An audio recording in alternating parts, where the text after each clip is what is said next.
I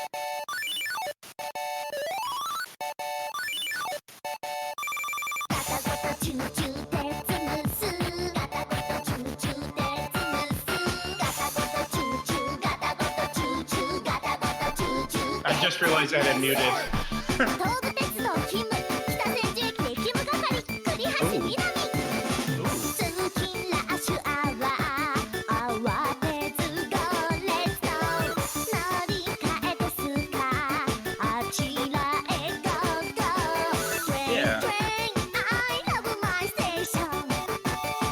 I rubble my station.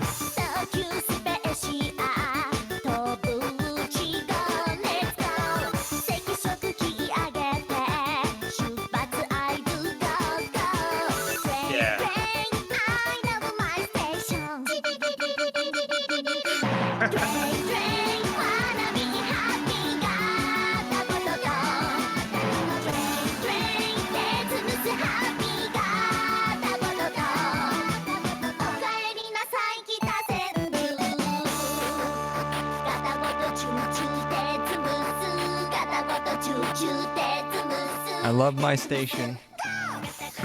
You rubble it. Welcome everyone to our part one of our instructional education session on Trains of the Orient.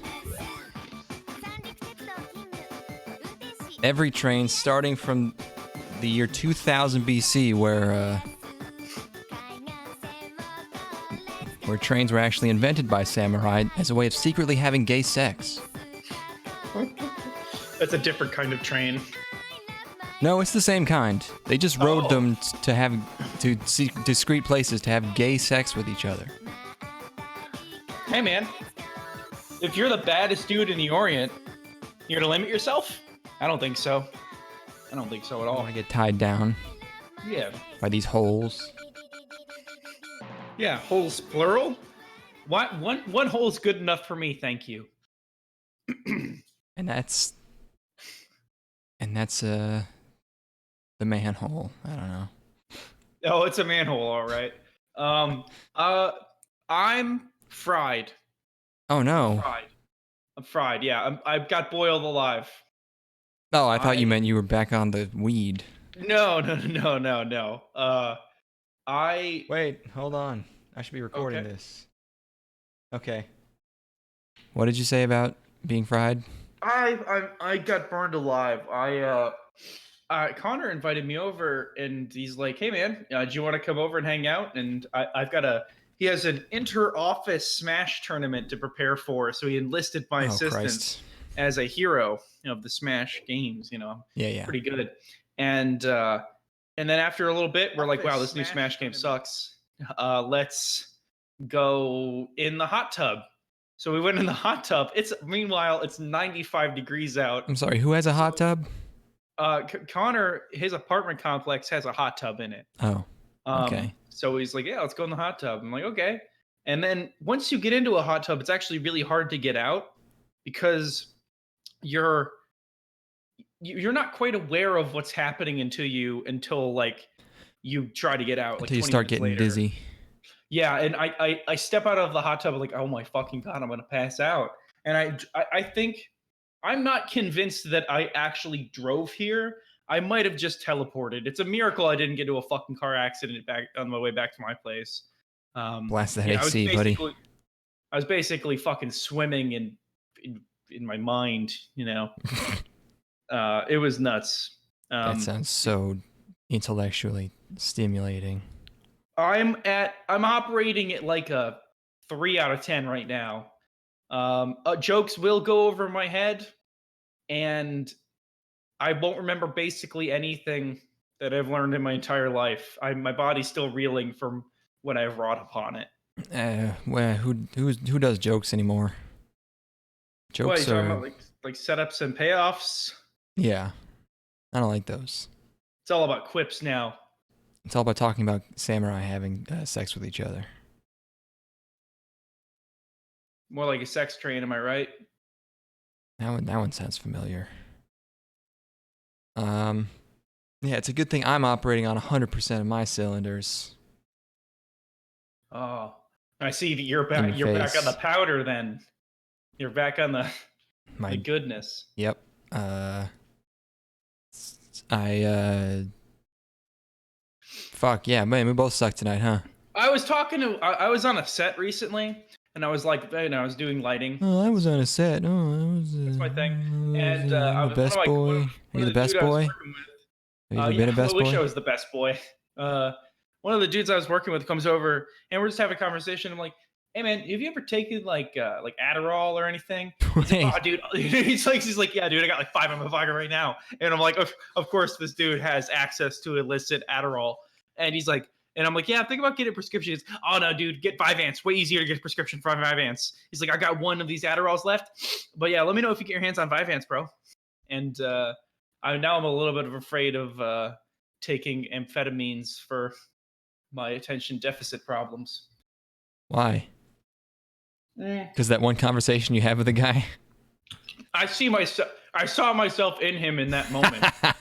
You know when you're driving by a homeless person and inside it, for one moment you look at them like a human and not just kind of like a blight or a stain upon society, and you see humanity Sure. inside of them. You look into each other's eyes and you Yeah. see your grandfather or cousin or something. That's what it was like in that moment, and I saw myself in him. You saw yourself seeing God and writing screenplays for 9 hours at a time. Oh, it sounds pretty good. Or we're more likely than not masturbating until my dick bleeds. That's more meth. But maybe if you take enough Vyvanse, you can make it happen. You can get there. What's going on in Declan Land?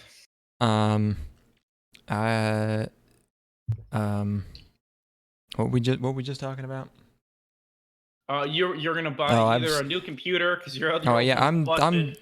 I'm computer code guy, so I like amphetamines are like I don't know what the equivalent would be, but it's like that's our pastime, dude. That's our culture.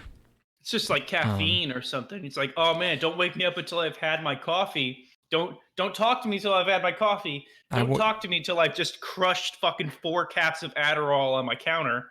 Yeah, like if I ever got a hold of some Adderall, I would probably just wait. I would save if I only had one, I would wait until I had to program something and then just fucking see what happens, because I just I can't think of a better way to spend. I've seen comments in code that are just like, I'm sorry, I don't know what this does. I was on 90 milligrams of Adderall and I was seeing God when I wrote this code, and I don't know how it works. It's like, I want to be there. I've been working out so intensely recently, where I've just, I drink like 300 milligrams of caffeine and then go to the gym. And I mean, caffeine's a culturally accepted thing. I mean, obviously, everyone drinks it basically all day. That I swear to God, that thing is like borderline psychedelic at times. There are times where I'm just straight up seeing visions because you're so locked in. Like you're on 300 milligrams of caffeine and you're just biking. You're just biking harder than you've ever biked it before in your entire life. See, I alternate. I alternate back and forth between thinking that caffeine isn't even real and that it's just placebo, and thinking that it's going to kill me. Yeah. Totally. It's a weird one. I don't like it. It's great when utilized properly, because if I drink a little bit now, I just get tired. I'll just kind of get a little sleepy. Yeah. But you need to break through that. Like, honestly, don't even fucking approach me with anything that's not like two shots of coffee. If I'm not taking 180 milligrams, it's not even real to me. Yeah, it's just the problem for me is that I can't tell the difference between having just under enough caffeine and having way too much, because the secret is that way too much is what you want. They both involve excessive yawning and like anxiety, and I'm just like, wait, I don't remember when I last took a caffeine pill. That's the problem with caffeine pills. Very tiny, very easy to take. So you're just like, wait, did I take one 10 minutes ago, or have I taken none today? Oh yeah. Am I on any caffeine at all? Yeah, I've also been like just straight up abusing like ibuprofen, just to because I am working out so hard, like well beyond what my body is supposed to be doing. So it's really easy to slam 600 milligrams of or whatever the measurement is. Yeah. You know, eight pills of or 3 pills of ibuprofen, Mm-hmm. and then an hour later be like, did I take those? I don't even know. You know. Yeah. So 600's you know, not too much, but no, I think you're yeah. pretty much, and if you're not like taking it with anything else, you're Mm-hmm. probably not going to have stomach bleeding problems or anything. But who knows? But yeah, you know, like I'm a man on a mission right now. How many chances in your life do you have to be like cut? You know, you have only I got like guess you really only have until like 30 to gain muscle, maybe. yeah. So if I might as well while I have the chance, because I want to be able to look back at one point and be like, "Holy fuck! I can't believe I was cut. I must have been crazy to even attempt that." You know, because I've been for the No longest wonder I time. had that heart attack at 36. Fuck it. It's not like I'm gonna get married.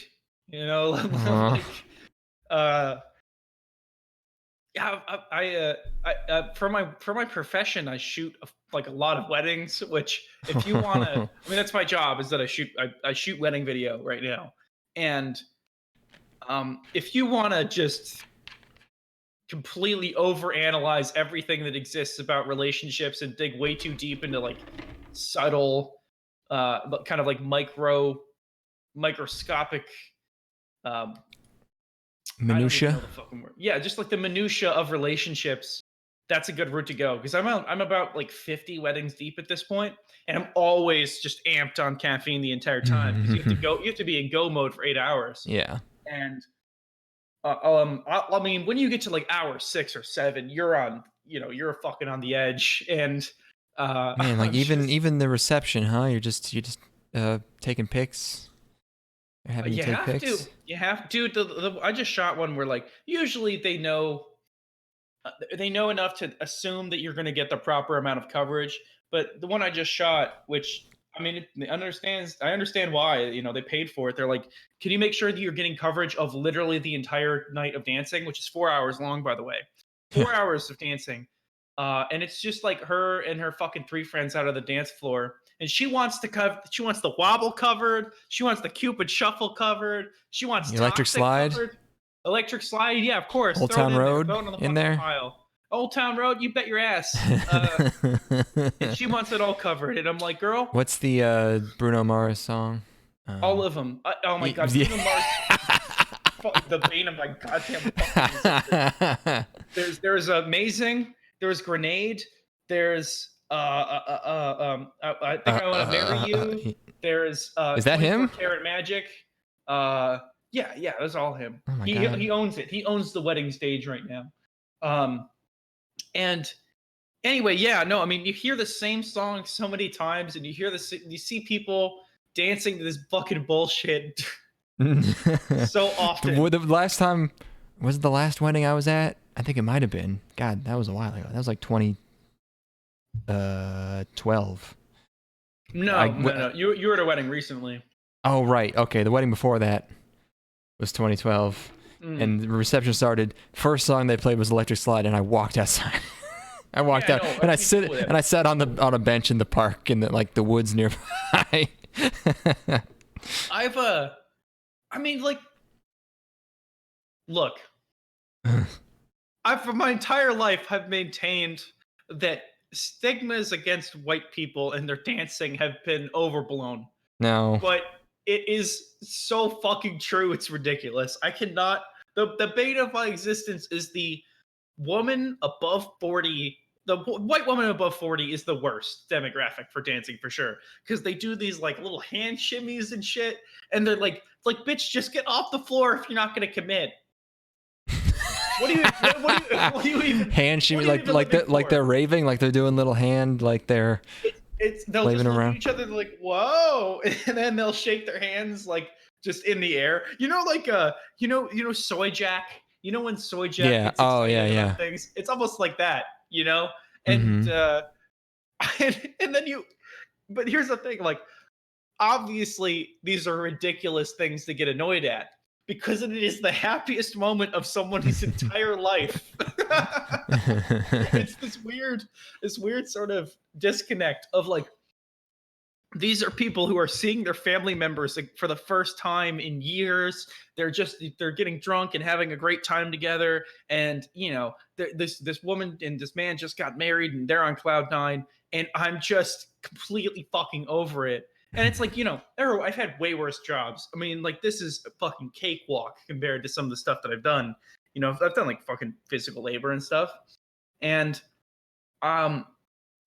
it's just takes you to really weird, dark places when you combine it with caffeine. Like, caffeine crashes in tandem with white people dancing to Bruno Mars is like, I think this might be the downfall of Western civilization. And like, you just look at it and you're like, oh, the excess of humanity. What have we done? Because you watch as like pounds and pounds of food are just shoveled into fucking garbage bags.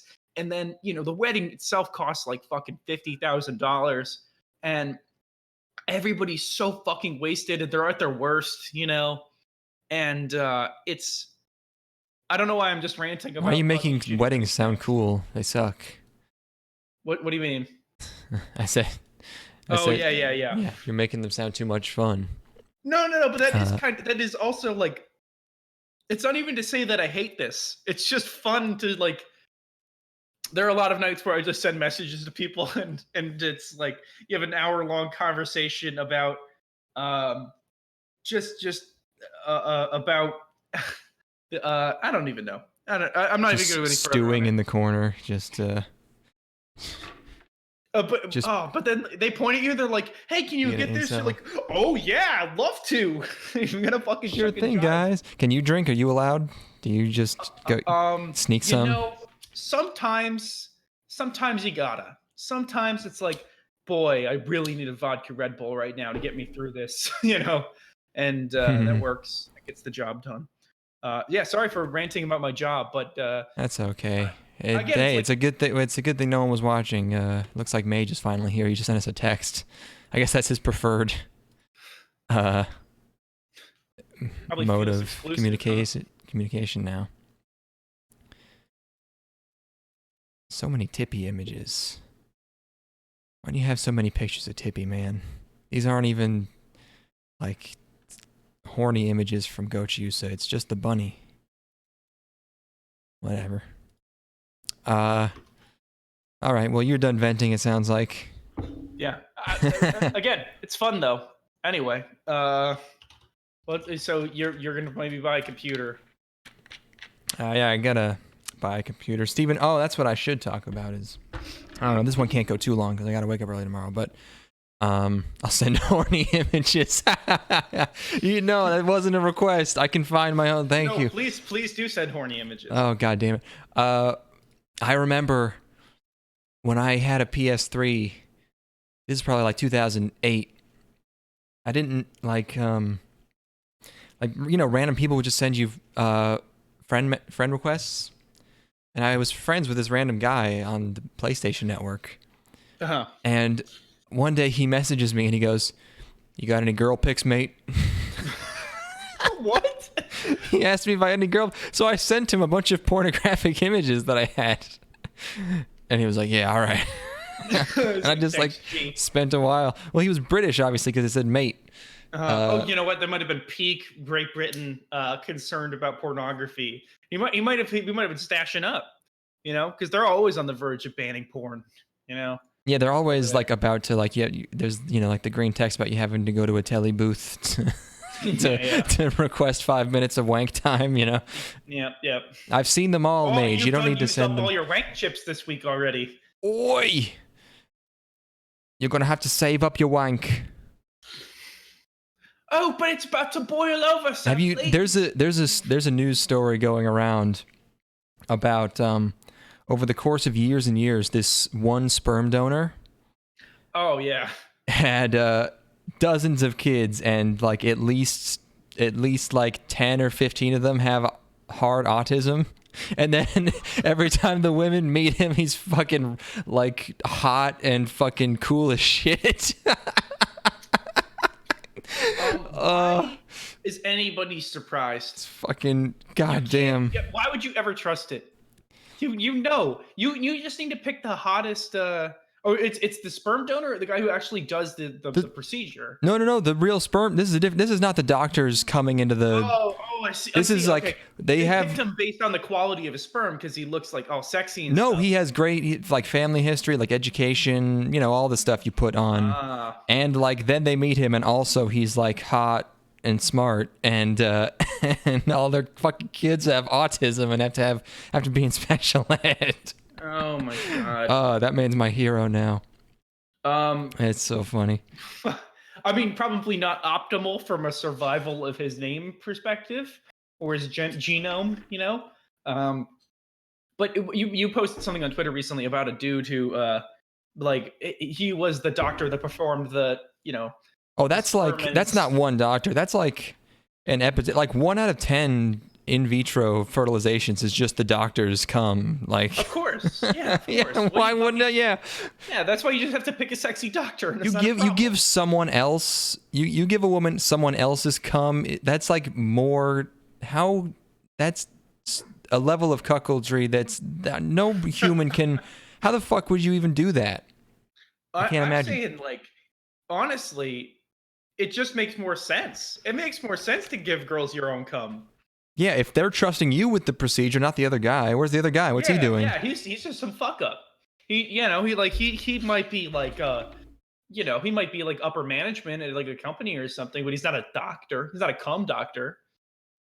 The fucking audacity to come to a guy and be like, "Hey, give me someone else's jizz, please," and just. Honestly, it's insulting. It's just what are you doing? Yeah, why don't you just I mean, obviously, there's the barrier of if you just get some dude to knock you up, then they're on the hook for some money, and nobody wants that shit. But we could just we'll write this shit into law. I'll come fucking knock you up. I'll give you the seed. I mean, yeah, I'm shooting weddings right now, but who knows? I'm shooting weddings. I could shoot my fucking. Oh, I'll give you fucking plenty of weddings, girl. You want fucking grandkids? I'll give you 500,000 little grooms.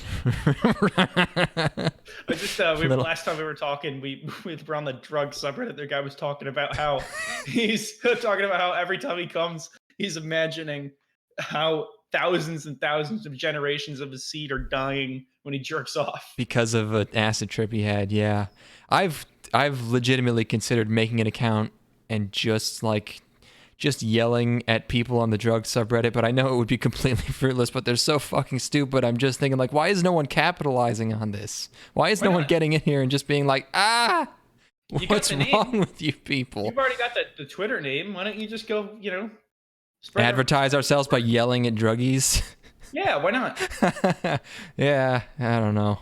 Well, dude, it's fucking 2019. At the end of the day, makes no sense. At the end of the day, I lose because I'm the one who's spending time being mad. Although one thing I do need to capitalize on is in terms of advertising is I found a clip of us. We're just talking, and then you said you're gonna name your kid Chen, and then I said I just randomly come up with. I saw a video of a Chinese guy cooking a rat today, and it's pretty funny. And I need to post that because anti-Chinese racist podcast clips are all the rage right now. So I got to really get in on that. Maybe we'll get some. I, for one, love the party. I'm a big fan of the party. No, it's more of a race thing, and not a. I don't know if any New York media people have any appreciation for the party itself, but it's the. Have you seen the new, the guy that the new SNL hire had a podcast that I wasn't really familiar with, but I did listen to a couple times. And SNL hired an Asian guy and also this guy, and then someone just posted a clip of him just doing a Chinese guy voice on his podcast. Wasn't that half the material for SNL in the early 80s? Well, think about Mad TV. Think about the shit they had Bobby Lee doing. Oh my god.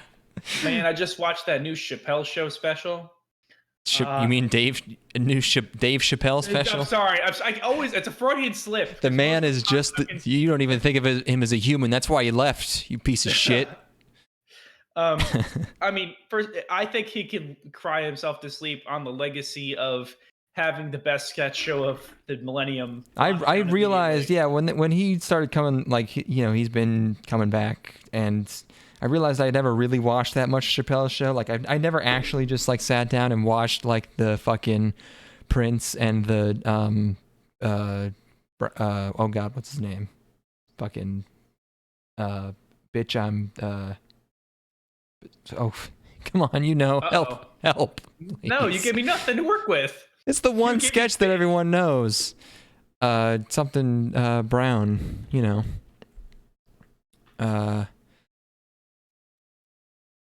Fine, I'll do it. Okay. Yeah. I'll do it myself. I'll explain some of my favorite. Rick James. I'm Rick James, bitch. Yeah. Okay. Yeah. Rick James and Prince, and I watched those, and those are from like 2002 or whatever, and they're fucking hilarious. Oh yeah, insane. The racial draft will forever be funny because it's like that's amazing. The concept is innately funny. Yeah. But his ability to work just perfect punchlines and everything. Wayne Brady. Yeah. Incredible. Great show. And so I watched his new stand-up special, which everybody's been talking about, so there's no point in really going into it. But he hits some straight up fucking a little bit of racial stereotype faces at some points during that special. Like, Jesus Christ, dude. He just doesn't care, or maybe he cares a lot, and that's the whole point. Is that I think he might be intentionally throwing himself on the cross for comedy. He's decided to blow everything the fuck open because he's the funniest comedian of millennium, and he basically can't take that away from him. And his legacy is secured, and his money game secured, so he can do whatever he wants, or he can do whatever he pleases. But anyway, enough of this topical bullshit. Let's talk about. Let's do Chinese voices. All right. Okay. 3, 2. No. Both of us. 3, 2. Just sacrifice the rest of your life. Okay. Ready? And. Here we go. Hello, my name is Daniel Chen. Oh well, see now that's race. The stereotype that they assimilate better than other races is also extremely harmful, by the way. So okay. You're fucking canceled, buddy. Gotcha. Right, boom. That was my plan all along. Nope. Too late. All right. The other thing I want to talk about is that Steven and I watched Alita Battle Angel. Oh boy, how's that? Oh, holy shit, dude! That good, huh? I was not prepared, because people seem to genuinely like that. Yeah. But it's not what I would call, quote unquote, genuinely good. Oh, but it has enjoyable elements. Well, the thing people always say about that movie is like, this is the best 2005 movie I've ever seen, right? Yes. So like, imagine sort of that like 2005 like sort of schmaltz schlockiness. Yeah, the sensibilities. And it goes so far into that shit that I could not fucking believe it. It feels like a Nickelodeon TV movie on acid and a $200 million budget. It's insane. Mahershala Ali, every time he was on screen, I was bent over laughing. I could not stop laughing. No, I was he's amazing. He's the best part of that movie. I was fucking crying every time he was on screen. I was just uncontrollably cackling because he like, and I remembered he's playing Blade. He's gonna be Blade, and he's basically just like this Matrix dude, and he's always in this fucking black everything, black sunglasses, just staring straight ahead so seriously. It's incredible, and it's just his face just makes me laugh so hard because he reminds me of like Nelly or some mid 2000s R&B singer, and also he's playing two different dudes. So the big bad is I don't remember the OVA. We watched the OVA. I don't remember if the bad, there was Vector. He plays Vector. Mm-hmm. I don't remember if in the OVA Vector was being controlled by the big bad in the floating city, but in the movie he's like he is sometimes inhabited by the ultimate bad guy who, when he turns into that guy, his eyes turn blue. So like he has to switch between those two personalities like mid-scene, and it's so fucking funny. Oh my god. And spoiler alert, this is kind of a, I mean, this is a big, kind of a big spoiler. There's never going to be another one of these movies, so whatever. But like, there's this ridiculous, the big bad, this character. He's this mad scientist looking guy with his like wacky white hair and these circle glasses, and he's so fucking stupid looking. And at one point, someone like opens up like their beeper, and his face is on it, and it was the funniest thing I've ever seen in my life. Of these, these silly little circle glasses, and then his glasses come off at the very end of the last shot of the movie. His glasses coming off. It's Ed Norton. Fuck yeah! It's just like fucking, and Steven and I are just like, what? There's never gonna. It's a twist only as like it's actor. Well, yeah, because it's like he's in 2 shots of the movie and it's fucking Ed Norton. Yeah, that's wild shit. It's like just ridiculous. They just because he's like the character wouldn't be recognizable in any way. I've noticed this recently in like several things where the like they reveal a character and the reveal is that it's played by a person rather than the character actually being in the thing. Yeah. Because people aren't familiar enough with the source material to really know. Like in that fucking Fantastic Beasts movie or whatever, the Harry Potter spinoff thing. Yeah.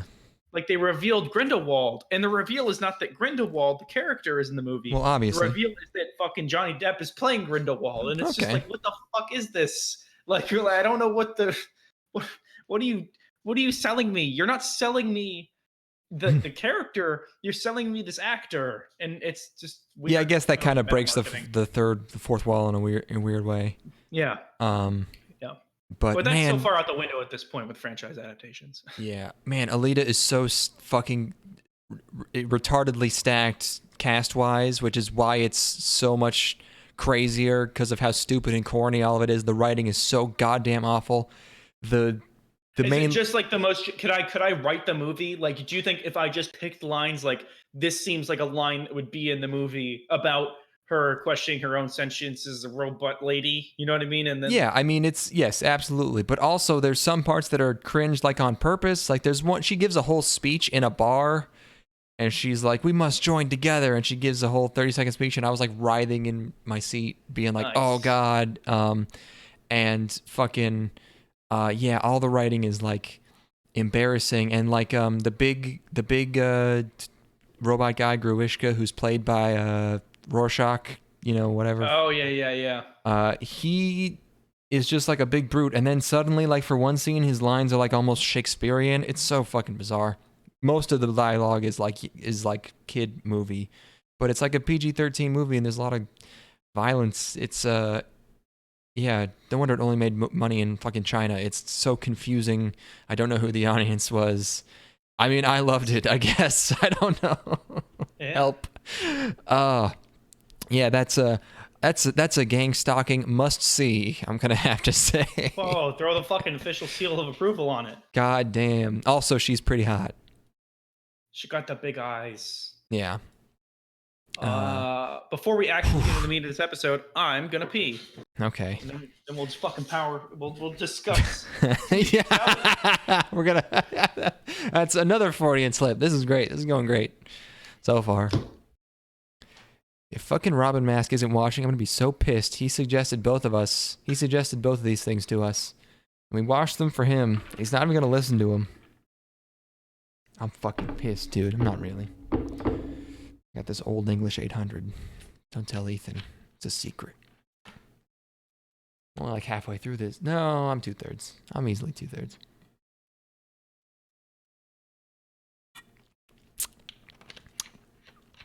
Call us at 419-777-STOCK, STOCK.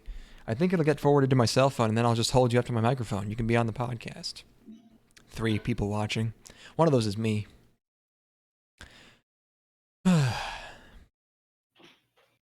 I swear we watched things for this episode. It's not actually the thing about being an educational train session was a bit of a joke. I don't know if you picked up on that one. Hello? You want some Alita? I got that too. Angry Mage distributor, pornography distributor. Post-apocalyptic pornography. Pour myself some slow gin. Slow gin. Slow gin. SLOE. You're in tune with the youth. Oh, I'm hip and with it. Steven was telling me about some cocktail that all the kids are drinking that involves whiskey and tastes like peanut butter. What's it called? He couldn't remember. He the best he could come up with was the best he could come up with was Screwball, but I know that's already a cocktail that's different. Screwball whiskey. That's a thing. Oh, okay. Uh, What the fuck's in oh it? yeah, it's yeah. I saw that at a fucking liquor store, and I'm like, oh, that sounds disgusting. Yeah, he said it was. So He said it was. He said a bunch of like college kids recommended it to him, and it was sickly sweet and like disgusting. Yeah, no, I saw that in the liquor store and immediately turned my fucking nose up at it because I'm like, that sounds repulsive. What the hell is it? Peanut butter and jelly, old fashioned? No, that's not it. Yeah, it's just like a peanut butter whiskey. Weird. Yeah, that's repulsive. It's not even a cocktail. It's just a brand of. Oh yeah. Oh my god. This website. It's just straight up frat girls on the front page. You know something's bad news when people describe it as quote unquote dangerous. It's like, oh, that's dangerous. I'm like, that just means that you're a fucking. That means it tastes good usually. Yeah, it just means it tastes good. Like, what do you? Like White Claws. White Claws are the new dangerous thing. Oh like, god, White Claws. Yeah, I was like that fucking blatant advertising campaign where they got all the fucking news websites to report that there was a shortage of White Claw. It's the most obvious shit, and everyone was talking about how there's a shortage of White Claw. I went to my grocery store, there were fucking 10 boxes of it in the fridge. Bullshit. I knew it instantly as soon as I saw that headline. I could see through the bullshit. Yeah, it just exploded too quickly. That being said, I did buy a box of White Claws. This is before. I bet it's pretty good. Is it basically the new Four Loko with no caffeine? No. It's like a sparkling water. So I thought it was like 14% or something crazy like that. No. Four Loko is developing their own, which will be 14%, which I will happily drink. Oh, White Claw is a regular amount of alcohol? White Claw is like 5%. Oh, okay. And, but, so my boys and I went to a baseball game, a AAA baseball game, and we got into the stadium, and we look up and we see that, because we had only ever gone on $2 beer night, and we noticed that, wow, holy fuck, they want to charge us $11 for a beer. Oh yeah. So we exit the stadium, go out to a gas station nearby, pick up a box of White Claws, and then each crush 3 White Claws in the parking lot of the stadium, and then stumble our way into the fucking stands. And then you only need 1 beer, and you can keep it going. Fuck, dude, I was barely able to stand up because you can drink them. I mean, it's the easiest thing in the world to chug. Oh yeah, I knew there must be something about it. I'm like, yeah, okay, easy to drink. But yeah, I'm waiting with bated breath.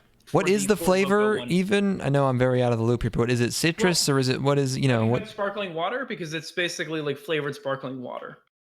Well, what's the flavor though?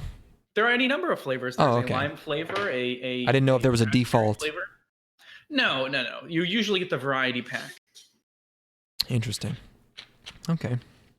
Well, I'll just stick with my vodka and Old English. I don't know. Just vodka. Yeah, sure.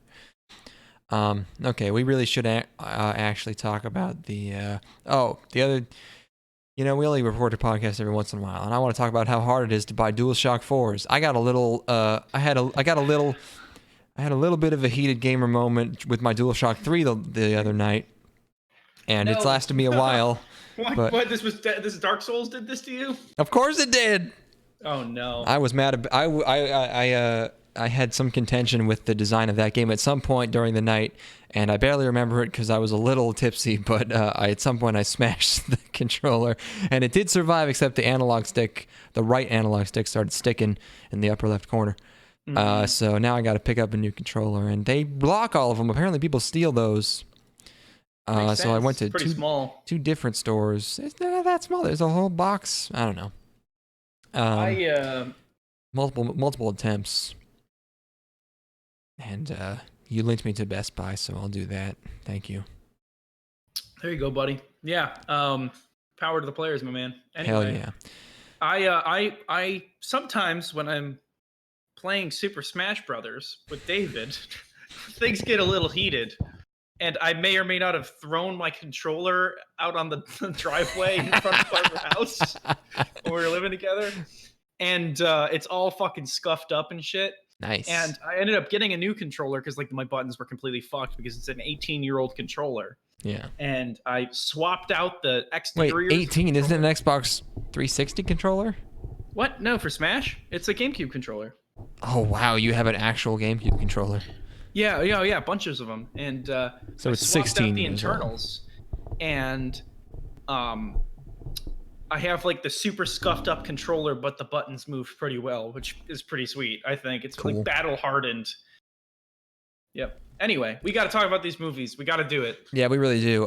These movies are recommended by,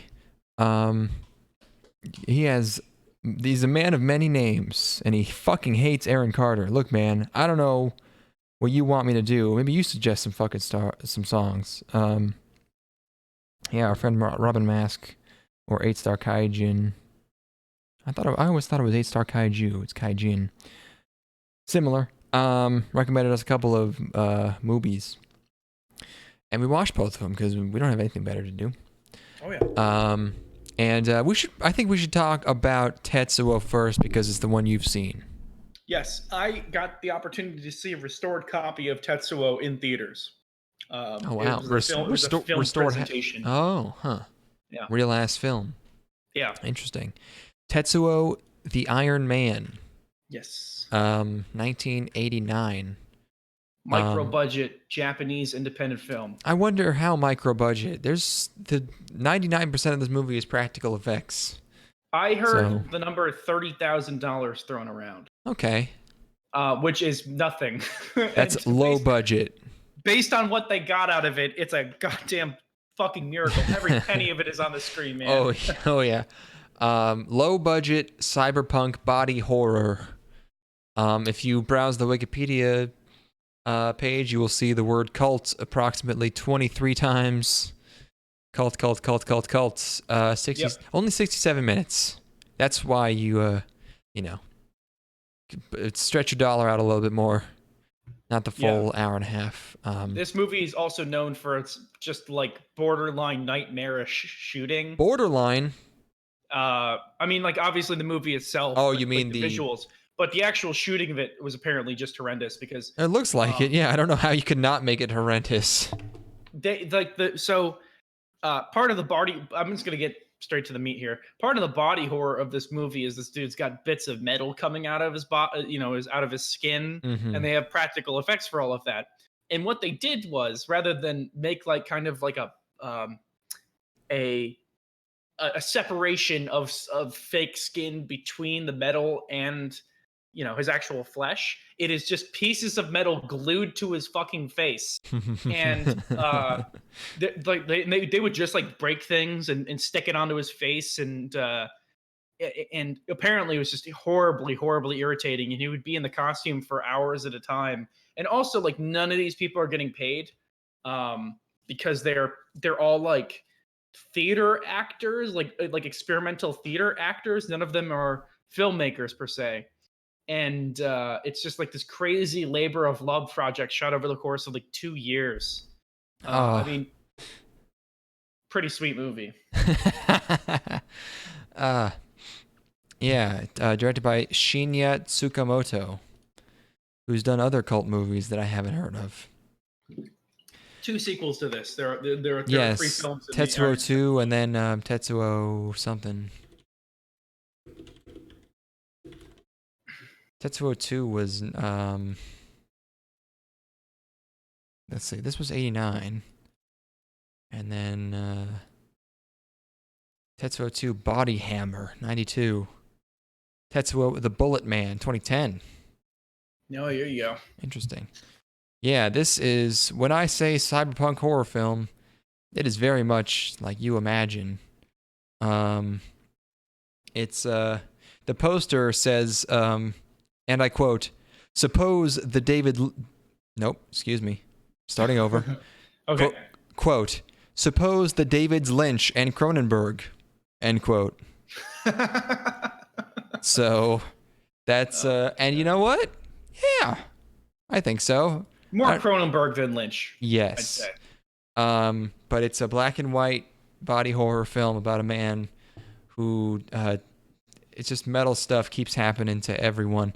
You learn later that it's just really about a bunch of. It's a movie about two perverts fighting each other. Oh man. Did you see this recently? I saw it probably 4 or 5 months ago, but I remember all of Okay. it pretty vividly. I mean, it's burned It's in your hard to. brain. Yeah. Yeah. Yep. I mean, the soundtrack is. We haven't mentioned the soundtrack yet. It's fucking incredible. It's like just harsh industrial, fucking just chugging industrial beats the Yes, entire it's very time. very simple synths, like horror synths, and every frame of this movie is a Nine Inch Nails album cover. Yep. Just this stuff. I mean, it's before that, so it's a bit of ahead of its time. But this is just sort of what the '80s and '90s looked like a lot, I guess. Um, and yeah, it's there's so much metal, like there's the strategy a lot of the time for a lot of these shots seems to be just finding unintelligible masses of metal and filming them really fucking up close. Yeah. And then you just can't see anything but metal for the rest of the movie. Like there's every shot I just started noticing the metal in everything. There's a really good sequence where he's running away from someone and there keep being these shots where it's just pointed up at the ceiling and there's all these tubes or vents made of metal just running, and it's metal everywhere, and I couldn't really tell what was going on. The first 20 minutes of the movie is just like a nightmare, and then it's like, all right, then he fucks a hot bitch. Yeah, there's like the most erotic drill cock scene you've ever seen in a movie. Well, it's a regular, well, quote unquote regular sex scene, and then he grows a drill penis. But yeah. The point at which I was just in awe of this movie, because I mean it's definitely entertaining the entire time, and the body horror elements of it are really neat, and a lot of the fun is trying to piece together what the fuck is actually happening. But the end sequence of the film is sublime. It's just sublime. It's a crazy fucking anime fight, basically, where they did stop motion movement with all the cameras in a way I've never seen it done before. And they go for this crazy over the top action scene that looks like fucking Dragon Ball, where they're charging up punches and flying at each other at fucking 100 miles per hour and just running down alleyways to fight and shit. It's amazing. It's truly inspired filmmaking. Yeah, the thing is, and this is nothing against the film at all, sometimes you're really not in the mood to watch a cyberpunk body horror. And I really was not. And I still thought the movie was good, but at some point I was just like, man, do you really need to do stop motion for everything? Everything. Like I feel like half this movie is stop motion. And it's not great stop motion. Like it's not smooth. It's so unsmooth that it becomes sort of like an artistic style unto itself. Yeah, it's an aesthetic choice. But it's like it's some harsh stop motion and it's everything. And I'm just like, God damn, could there maybe have been a way for you to have done this without totally while allowing me to know what the fuck is going on in this scene, because it's a stop motion of things happening that I just can't physically wrap my mind around what's happening on the screen. This is how I felt about the other movie we covered. At a certain point, I'm just like, I'm just gonna lean back and let it wash over me. Yeah. It's gonna be crazy visual stimulation and the likes of which I've never seen before. Yeah, I was once you just I started, kind of re-examining the battle sequence as an anime fight, and it started to make a lot more sense to me. Which part was even a battle, though? There's the part where they're supposed to be fighting, but they're just like stop motioning through the streets of the neighborhood. Yeah. That's what I'm thinking. Oh, okay, because they're just kind of zooming around. I don't remember much like combat happening. Yeah, it's a chase, I guess. Yeah, it's more of a chase scene. They got like rocket arms at a certain point. I don't know. They have rocket feet Yeah, one guy has a flamethrower for one scene.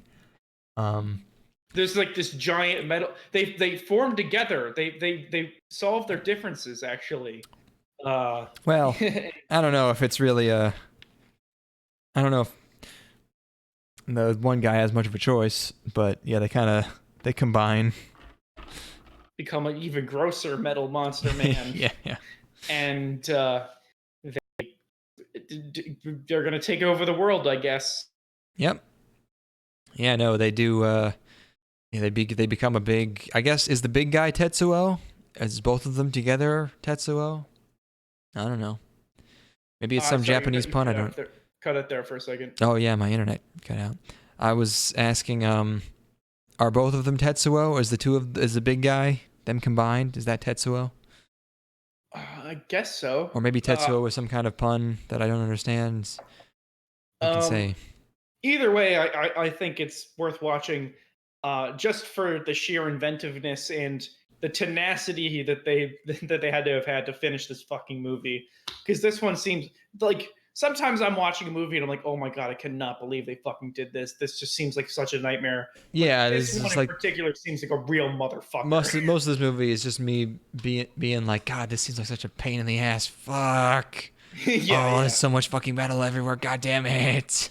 yeah, yeah. You got It's these squibs and these fucking rocket fucking shit. Fuck you, drill penis. Ugh. it's fucking it's a nightmare enough to light a movie and gonna make thing out of metal, and then yeah, we're gonna shoot him whenever we have the fucking chance. And yeah, crazy movie. I Everyone's think way it's too close to the ADR mics. Like, no matter what's going on in the scene, no matter how far away someone is, these just fucking right in. oh yeah, yeah, yeah. Just You can hear like fucking mouse sounds constantly. and crackling and shit. It's nothing but mouth sounds. It's the most Japanese shit ever. Um, The story is I only learned after I read the Wikipedia article. It's I didn't know which guy was which, partly because of the metal and partly because you know, the metal, yeah, yeah, yeah, yeah. they look similar because of the metal. But yeah, it's this guy who has like some kind of metal fetish, like that furry who got his hands cut off, but like that, but with metal, and he gets hit by a car, and then I couldn't tell what was going on for a while, and then I read, and I was like, oh, okay, the main character is the guy who hits him with the car, and his girlfriend, and the vision. He keeps having this vision of two people fucking in the woods, and that's what confused me because he was having a vision like in the third person of himself fucking in the woods, and the metal thing that's like haunting is this guy they hit, but mostly it's about the effects. I don't know. Yeah, I think it's totally worthy of its cult status. I would consider myself. I haven't viewed it again yet, but I will at some point. I would consider myself to be a likely candidate of the cult. It's hard to make And something like this and have it not be a cult following. Yeah. yeah, I'm pretty impressed by it when I saw it. It was a hell of a fucking experience. Listen to the soundtrack. The soundtrack's louder than or longer than the actual movie itself. It's like 3 hours of music made for this movie. Oh no. Yeah, and the soundtrack's goddamn fucking ripping. Sounds like fucking Doom, like the original Doom. Yeah. Something. Um, the other thing I took away from this movie is that man, people in Japan in the '80s really liked Michael Jackson, huh? Because there's some scenes where people are just freaking out, but they're just dancing like Michael Jackson. Everybody liked Michael Jackson in the '80s, dog. That's true, yeah. But they even put him in their body horror films. That's dedication. He gets fucked by a butt tube. What else goes on? The lady says nothing scares me for like 10 minutes, and then she goes ah when she sees the metal face. He fucks her to death. This was 67 minutes long, and it felt like 3 goddamn hours to me because it's just a nightmare. This whole movie is like when you have a day off and you wake up and you go back to sleep because you can sleep in, and then you have 2 hours of nightmares. Oh, I know all about those. And you just keep fucking having them, and it's just hell for hours. That's what this feels like. It's just like, God, I woke up and I went back to sleep, and then I was covered in these metal bits, and I fucking fucked this girl, and then I was in a bathtub, and then I was licking a sausage, and then it happened again, and then I was flying around town. It didn't make any sense, and I got hit by a car, and I was I'm fucking, immersed within there, man. and I looked in the mirror, and I pinched this thing on my cheek, and it exploded, and I was covered in blood, and I was just fucking, that's what it's like.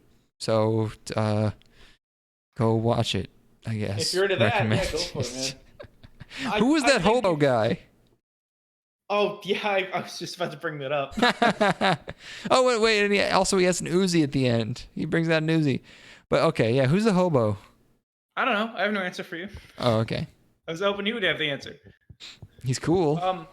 Yeah, I look, man, get drunk and watch it with some pals, I guess. Like, you'll have a good time. You'll never see anything else like it. So, except for the other two. Except for the other two movies that are exactly like it. Are those movies in the style, though? I don't know. Have you seen them? No. Oh, well, okay then. Yeah. To be continued. Yes. Yes. All right. So, the companion piece that we watched that's actually anime to go along with this precedes that film by 2 years, 1987. It's called Take the X Train, or X Train Deiko. Excuse me. Excuse you. You are excused. Yeah, directed by Rintaro, as you pointed out. Shigeyuki Hayashi. He is a co-founder of Madhouse, and he is 78 years old now. Damn. Bummer. Still kicking, baby. He directed the Galaxy Express 39 movie that we watched years ago. Yes. And also X 1999 and Metropolis. Metropolis, probably one of the most well-known ones. Yeah, I think that's probably what he's most well-known for, at least in the West. I'm sure people know 39 overseas, but I don't know if he did the series. Maybe it was just the movie. I think he just did the movie, but still, yeah. It's like the OVA is also Madhouse. It's 50 minutes. And I watched this one first because the other one looked scary, and I wanted to just sort of hang out. This one has low ratings on the anime websites, on my anime lists, and etc. But you go in, and it's about a mysterious train. It's about a goofball and a mysterious train. Yes. Also, the rip I had, Laserdisc rip. Very psyched about that. Yeah, I was very happy with that. That's high quality. It's 480p, baby. Hell yeah. Progressive scan, not even interlaced. I lost my notes for the first 15 minutes of this. I tried to recreate them. Because my Windows decided... This is why I'm not updating to Windows 10, because my fucking laptop decided to auto-update or something, and it just fucked my notes, I guess. No. I was doing laundry at my mom because I was looking after their cats, and I decided to watch this movie over there, or this OVA, and then I fell asleep in the middle of the OVA and ended up staying over there until 11:30 p.m. doing laundry. Anyways, the dialogue reminded me of Monogatari. It's very fast paced and a lot of crazy pianos in the background. Yeah, it's also dedicated to Duke Ellington. We have to throw that out there.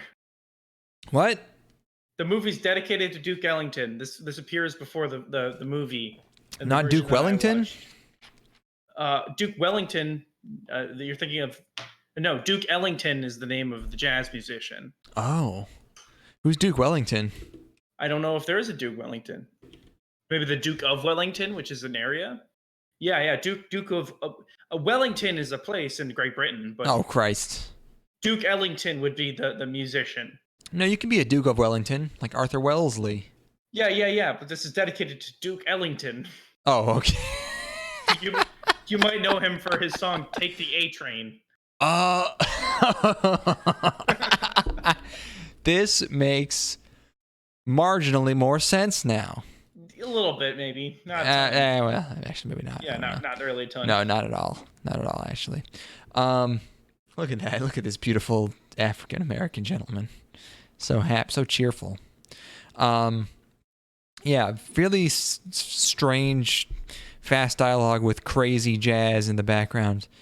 And there's it's one of those OVAs.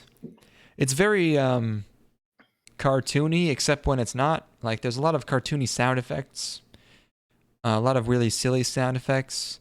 There's a lot of like on-screen sound bubbles, thought bubbles, dialogue bubbles. Really weird. It's just very silly, cartoonish. But then some parts aren't very silly or cartoony. And some sounds are really good. Some really good sound design. Sometimes the train makes crazy fucking cool noises that I liked a lot. Our characters are rather squat. They don't have very long legs. And they kind of have a unique look to them. I liked it. I like the way that they look. Yeah.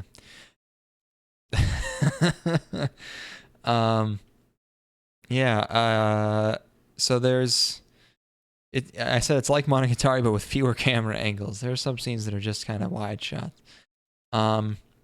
There's a bizarre sex question mark scene. I don't even remember that. They go to he goes to a Rabu hotel with his lady friend. That sounds about right. And our main character, he's like a PR rep for like a train company or some shit. Yeah. I think he's like low man on the totem pole there, but yeah. Yeah, it's hard to really tell what he's doing, but because you can only cram so much story into 50 minutes. And he's like, I don't know what's happening with him, but then a weird electrical train starts running through stations and fucking with shit. There's a really cool truck. I know that we're supposed to be talking about trains, but there is a cool truck in here. Looks real nice. He gets captured by some strange organization. What's happening to him before he gets captured? He's just kind of pissing around, man. Okay. There are people that are aware of the train, and he's like trying to explain it as if he knows a lot about it, but not in like a way he actually knows, but more just he's trying to appear like he knows, you know? I know. His nose has been bleeding a lot. He keeps getting nosebleeds. Yeah, strange things are happening to him. I really liked the interrogation scene. He's in this dark room. There's very harsh lighting, and they're asking him all these questions that don't really make sense. Yes. Like that. Asking about people he doesn't know. Like that Blade Runner movie, but even weirder, where they're just asking like if he's had dream. They ask him if he's had a dream about having a heart transplant. Mm-hmm. And I really like the idea of it puts you in the position of being interrogated about something you don't know shit about, which I like. Then I think he escapes. Yes, he goes on like a weird fucking trek in a van. He gets a van somehow. Yeah, this is one of the. He ends up in a van, I would say. Yeah, it's again. They don't elucidate on everything. It's only 50 minutes, and they got to cram a lot of shit in there. So he ends up in a van, you know? And he does something to the train that I don't understand. I've written. There's a kid who's about to get hit by the X train, and he does something. But it's just like these huge bolts of electricity that run along, the train tracks in town and throughout the whole country. I don't know. But there are these two cool guys. They're always really harshly backlit in suits. And they tell him that he has ESP. Yes. And that he's like connected to the train somehow. I do have to say, what was the impetus? What was the message we got from Robin Mask, where he was asking us to watch these things? Did he say they were basically the same? He said they were about the same thing. I mean, he must have a fucking crazy take on this. I'd love to. They're both about dudes turning into metal. I mean, yeah, vaguely, but like about versus, I don't know. Uh, take Now it's time for Take the X Train and Tetsuo the Iron Man. They're both an hour long and are surprisingly about the exact same thing. Okay, well, Exact is a little bit much. he was maybe See, leading us along a little bit with the word exact.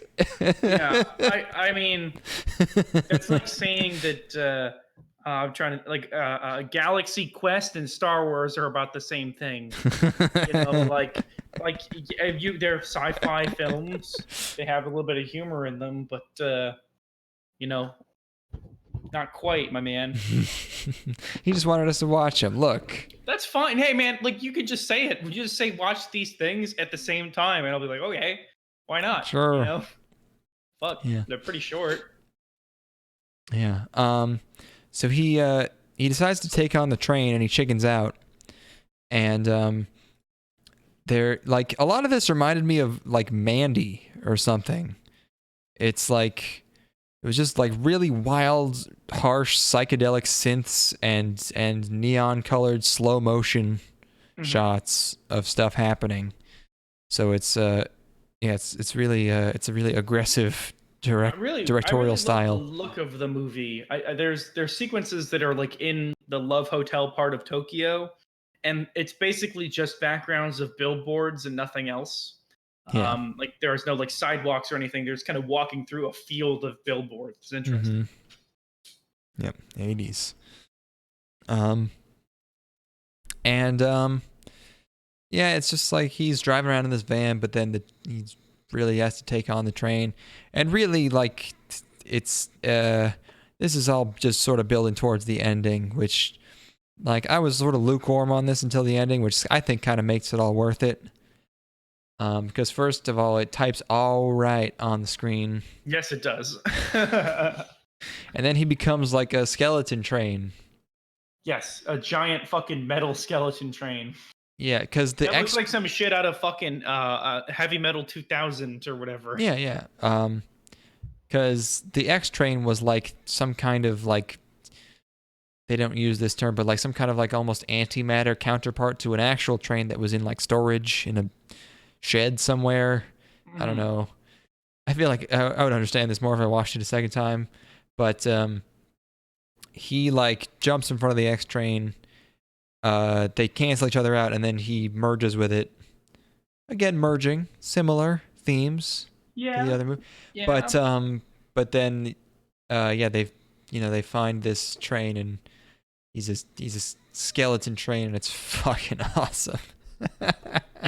Yeah, that's some sick shit. It is really fucking sick. Yeah, all worth it. It's like an internal shot, like he's a skeleton inside a train, and he's gonna become some kind of ghost train, like Ghost Rider, but with a train. Fuck, I wish that were me. Fuck, I wish that train was me. I wish I was the train so people could go into me. I want to be that train. Also, this is Konami, I guess? Yeah, yes, the Konami logo at the beginning threw me off. What? They were really into the multimedia thing. They used to make video games and media. Although, did you see? Now they make patchy slots. Well, did you see that like Japan just instituted some anti-gambling law, and Konami was like, "We are so dedicated to video games, boy howdy." You can't backtrack it, man. They can. Why wouldn't they? They cock teased us so many times. Well, people aren't gonna abandon Konami. You know, they have properties but they just like they might be going a bit heavier on video games from now on. Hey, wouldn't it be great if Silent Hills came back? Wouldn't you like that? Well, they can't do that. No, they're not that stupid. They know people would be pissed if they did Silent Hills without Kojima. But they got Castlevania. They got Castlevania doesn't matter. People throw around Castlevania like it's a tentpole franchise, as if people have cared about Castlevania since 2D platforming was a thing on the PlayStation 1. There have been fucking 80 Metroidvania indie games in the last 2 years. People love fucking Castlevania. The well's dry. Like it's fucking tapped. Like this, I don't know what you're gonna do in that fucking form. It's done. Like it has name recognition. It's fucking yeah, that's fine. But like, is it gonna be a great game? Like, Who cares? I It has mean, name recognition. You don't know how shit works. It has name recognition. People say there's a new Castlevania. You listen. Just like you hear there's a new. My dad told me about Symphony of the Night. Just like you hear there's a new Borderlands, and you go, oh my god, Epic Bacon, fucking. Bazinga, bazooper. Have you seen some jokes from that new Borderlands? No. Holy shit! It is like they did it again. Everything people say about Borderlands, like they took nothing into account. It's just fucking memes. It's unbelievable. The thing that's good about Borderlands is that fucking super addictive loot grind gameplay, though. Yeah, it's true. So good. So those loot holes. Oh my god. Yeah. Fuck. Dude, straight up, I was like, fuck. do I have time to lose half of my life to Borderlands 3? Probably not. I got a new card though. Can you imagine how nice it would look on my new card? Ooh, what'd you get? I got a 2070. So it's like, card. God. I thought you said car. No, I wish I got a fucking new car. Oh my god. Well, but like, apparently I just thought like you said, imagine how good Borderlands would look on my new car, and I didn't even think about it. Anyway. Yo, yes. I got the suicide dude on the side of my whip. Yeah. And well, I mean, Borderlands. I got Joker's face on the front. Yeah. Borderlands is easy to run though. Yeah, I don't know if you need a nice car for Borderlands. Yeah, but I could play it in the 4K. You could. Yeah, no, but I fucking got so much fun out of Borderlands 2. The game did get a lot better once. I played it like 2 years after it released, and they had a bunch of like giveaway keys and stuff, and you could just open these loot chests for hours at a time until you got like perfect gear, and they went and fucking crush all the fucking campaign missions. It's great time. Nice. Anyway, yeah. What were we talking about? Oh, Take the X Train. Take the X Train. It was pretty rad. This shit's whacked the fuck out. I can either go pee right now, or we can end the podcast in the next 10 seconds. We're gonna end the podcast in the next 10 seconds, I think. Oh, okay. All right. If that's fine with you. I mean, like, you said you have to be up early in the morning. It's true. I do have to be up early. Yeah, we watched these. They were pretty good. I think you guys got your fill of our sweet conversational abilities. The Demon Skull Train is sick. I think I got more enjoyment out of Tetsuo. Might have been tainted by the fact I saw it in a theater, which helped a lot. Take the X Train's a little bit meandering for my taste. I guess it doesn't have like the level of focus that I'm looking for, but that's kind of the nature of the experimental genre. What you got? I liked it. And quick update in Declan's homebrewing adventures. I was agonizing, trying to figure out how I would make a hard apple cider, because you need to find some good cider.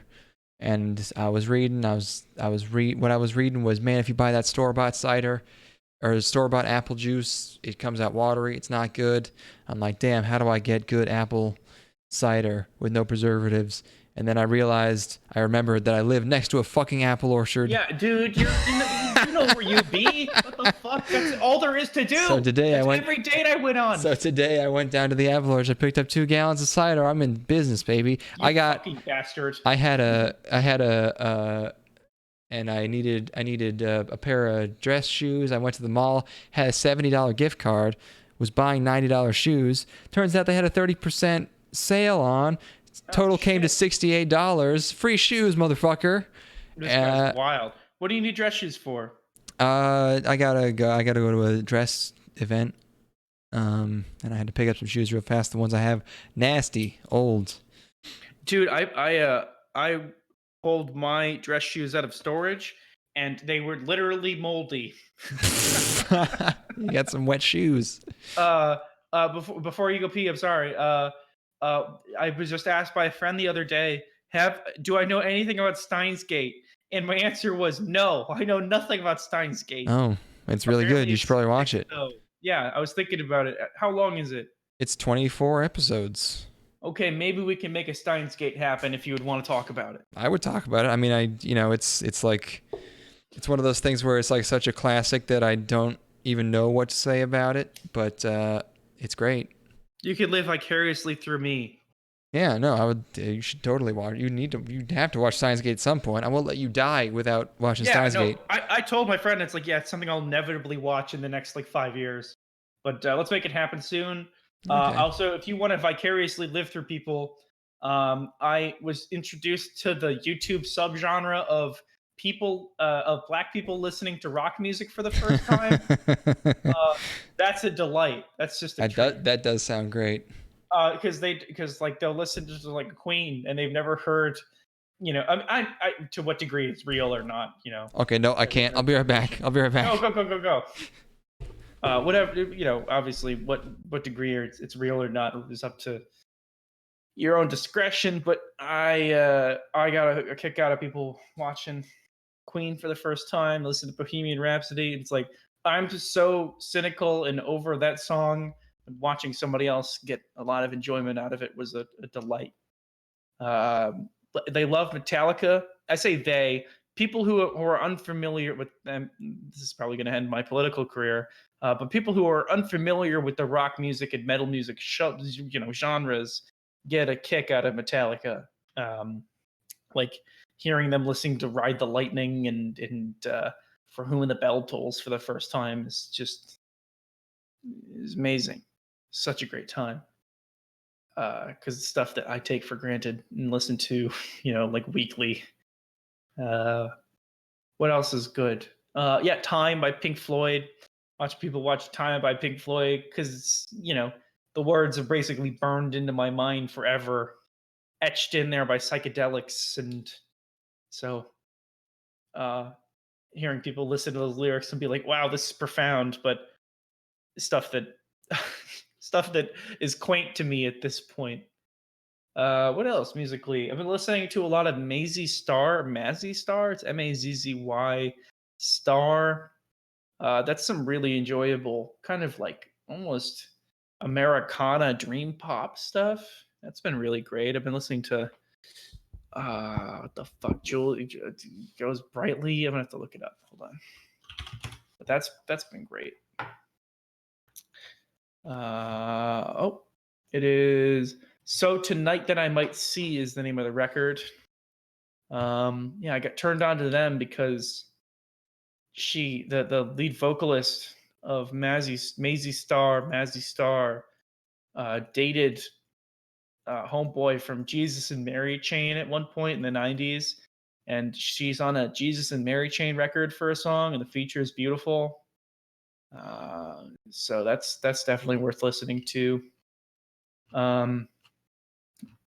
I listened to the U2 record. It's pretty good. It's like maybe a little too heady as far as being into their own kind of just riffiness and getting deep into grooves without really progressing them in a meaningful way. Talk about an album.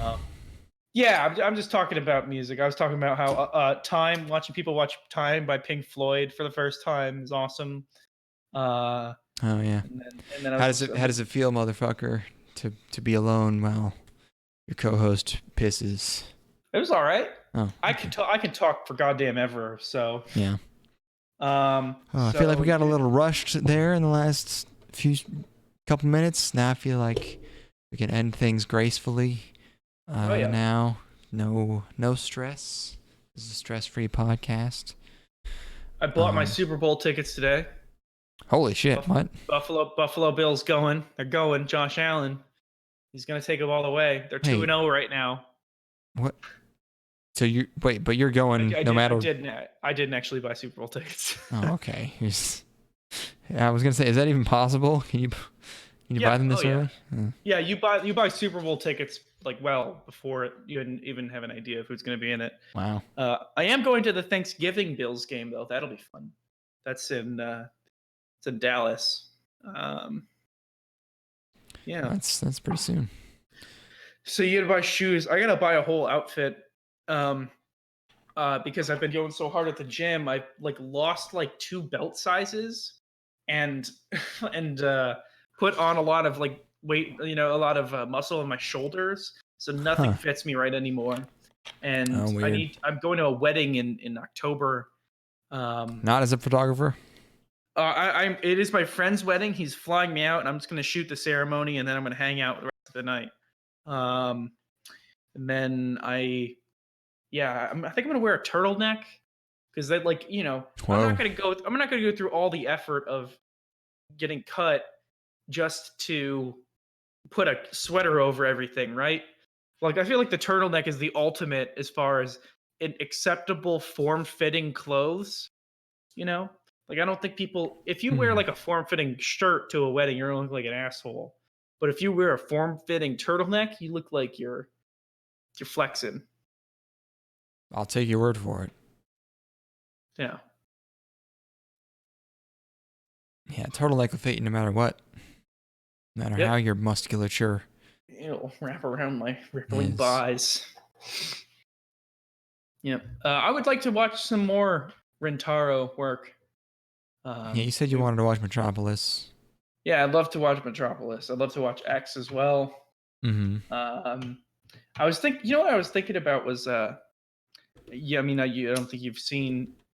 Have you seen Perfect Blue or Paprika or Millennium No, Actress? I haven't seen any of Satoshi Kon. Satoshi Kon's. No.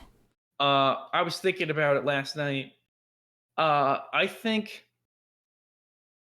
my opinion of an Inception as a film has developed quite a bit throughout the years. When I watched it initially, I thought it was pretty entertaining, and then I kind of had a whole like, oh, it's like a dumbed down sort of, Western version of Paprika because I watched Paprika after that point. And then after that, I kind of settled down a little bit after my next viewing of Paprika because I'm like, it's not that similar. Like, there are a couple scenes that are similar, and the idea itself is obviously identical. But I was sitting in bed last night and I realized that Inception permanently tainted my perspective on Paprika. And I will never be able to see Paprika for the first time without having seen Inception.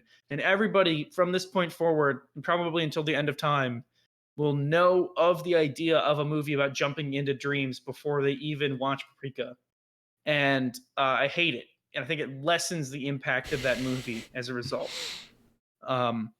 Because it's a masterwork. It's beautiful. It's a beautiful movie. And it's forever ruined because of Christopher Nolan's fucking Bravo, Nolan. hollow facsimile. All right. Also, Perfect Blue's great. I'll still probably like it if I watch it. Oh, it's awesome. It's so good. I cried in the theater, and not even because it was like an emotionally moving moment. I cried during the opening sequence.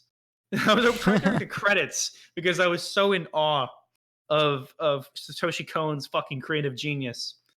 But yeah, definitely watch Perfect Blue and Paprika whenever you get the chance because fucking A, those are two like perfect movies. And then I'll need to watch Millennium Actress again and Tokyo Godfathers as well, but I haven't seen those in quite a few years. Neat. Yep. Okay, well, this one might be over. Mage wants us to play Gungrave and Gungrave Overdose. Why wouldn't we watch it? This is an anime podcast. What do you think you're talking to? What is Gungrave? It's a third-person shooter video game developed and published by Red Entertainment, Sega in North America, and Activision in Europe for the PlayStation 2. It's like Trigun, but vampire-y. Gungrave follows its main character through a variety of stages on a path of revenge. Revenge. Yeah, this just. It's also an anime. Like that, yeah. Anime is pretty well respected, I think, or it's at least iconic. I don't know if it's good. Maybe we could find out. We need to watch something a little bit more grounded. That's got to be our next thing. We got a little bit more grounded. We got to watch Razifon, like that journalist lady said. We got enough time until the fall season starts. We got more than 2 weeks. Oh yeah, we can make Razifon happen. That's 26 episodes. Something like that. Yeah, we could probably do Razifon. I'd probably want a little bit longer than that. Maybe we do it on the other side of the season, but we'll see. We'll talk about it. One of our 2 fans said that we shouldn't do seasonal previews anymore, and I say fuck that. But that's the whole point. That's like the fun. Yeah, you don't like it? Too bad. It's just quick and punchy. Tear it from my cold hands. Yeah, Uh, they're oh, learn to stop I didn't worrying hear and that. love the recap. Okay. Yeah, seasonal recap. That's for me. I don't care what you think, motherfuckers. All right. Well, Fear the Koto. yeah, I mean, we really should have done more with the Koto. What? We get to watch the first episode of the next season. I mean, it's more like the second core, but yeah, sure, I guess.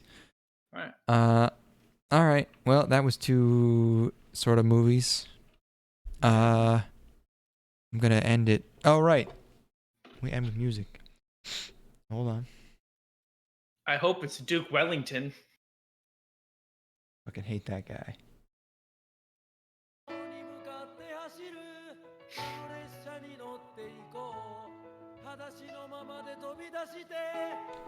Oh, with a train theme this episode, even though only half of it was train themed.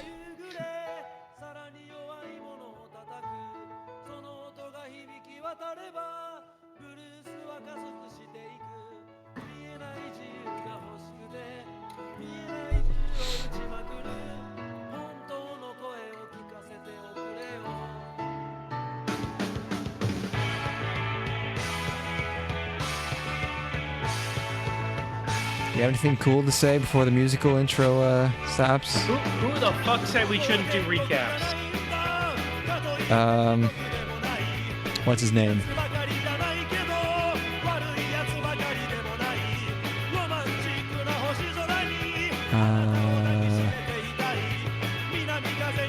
Let's see, comments.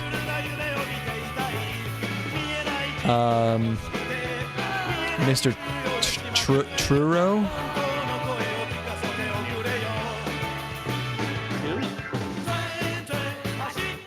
What do you have to say to Truro? I mean, I gotta say, to each their own, but that's some shit taste there, fam. There you go. What's there to dislike, really? We get to talk about a little bit of everything. There's tons of variety. I mean, obviously we don't go that far. A lot of the episodes are basically the same, but we skip over things that are pretty slow for the most part. I don't feel like we invest a lot of time in things that aren't interesting to talk about. I guess maybe he just doesn't like the fact that we